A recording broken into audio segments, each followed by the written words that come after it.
சுழலும் கோள்கள் அவன் சொல் கேட்கும். அவனை தொழுதால் போதும் நல்லதே நடக்கும்.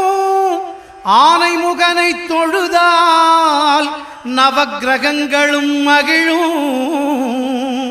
நல்லதே நடக்கும், நல்லதே நடக்கும்.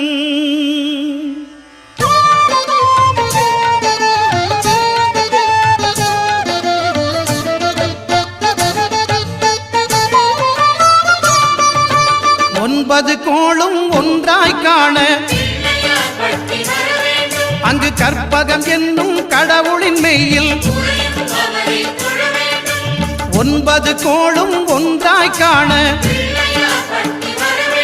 அங்கு கற்பகம் என்னும் கடவுளின் மெய்யில்.